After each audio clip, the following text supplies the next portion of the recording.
expert. James Sample is a professor of law at Hofstra Law School. He joins us from New York. James, thank you for staying up late for us. How are you doing? I'm well, thank you, Ben. No, you're so welcome. So it's still looking like a deal might happen, but the Trump administration is also now threatening Harvard's accreditation. How extraordinary is this move? And what does it signal legally and politically to you?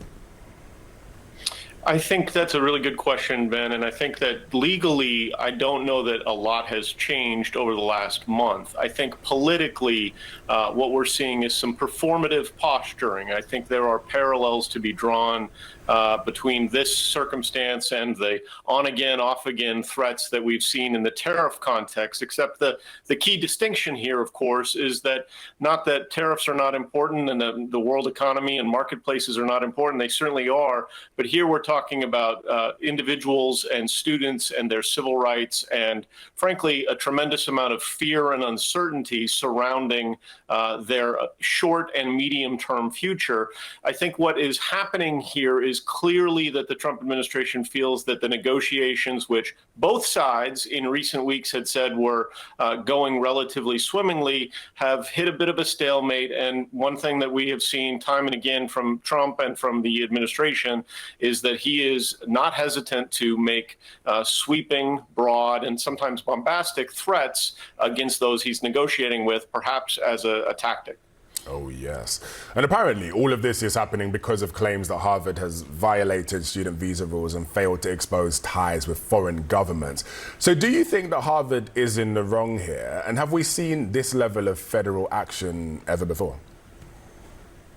It's a good question. I think that the reality here is that the claims that the administration is making about what Harvard is or is not, in this case, doing, I have not previously, at least, stood up to scrutiny. You know, last month, a federal district court judge in Boston issued a scathing 44-page ruling enjoining a number of these policies that the administration was trying to impose, a number of these penalties that the Trump administration was trying to impose on Harvard. And I think in that ruling, Judge Allison Burroughs of the federal district court said that, in essence, what the administration is trying to do here is to retaliate against Harvard for Harvard's First Amendment right to conduct its institution the way, within certain parameters, it wants to, and to disagree with the administration, the Trump administration, that is, in terms of priorities. So this was a heavy emphasis on freedom of speech, freedom of thought, freedom of expression, academic freedom. That said, the administration and all executive branch administrations in the United States do have broad purview over matters related to immigration policy. So the question here really before the courts is, are those immigration and national security arguments mere pretextual arguments in order to get at First Amendment retaliation, or are those particular immigration and national security concerns real? So far, at least, the courts have found that those are pretextual and not really the issue that the administration is trying to press. This week, we saw reporting from Harvard's own student media team saying that Harvard websites that served women, LGBTQ and minority students were taken down and diversity offices were closed. So is Trump actually getting his way regardless? That, you know, it is one of the realities here is that even when the administration is on shaky legal ground, and I think shaky legal ground at best, the reality is that the tactics that they are employing, even if they are unsuccessful in the courts, may well be successful in chilling the freedoms of the institution and perhaps even more importantly of the individuals who are affected by this. And of course, it's these individual students and the individual educators and the research dollars that have been frozen. Over $2 billion in research has been frozen, or at least threatened to be frozen. And it's the uncertainty, the chilling effect that has a significant deleterious impact on an institution, on the students, and on the research, regardless of whether or not the administration is on firm legal ground. I have to say, though, looking on social media, there are a lot of different views on different sides. I mean, some people are loving the crackdown, but others are saying that it's an authoritarian overreach. How much influence do you think that that kind of public pressure could be having on what happens now and what happens next?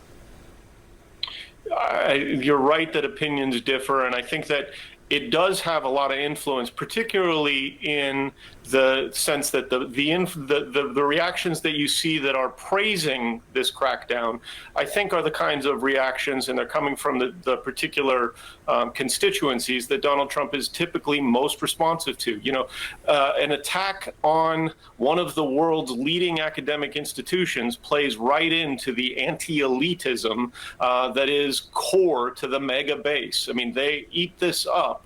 And Donald Trump, in turn, is basking in them eating it up.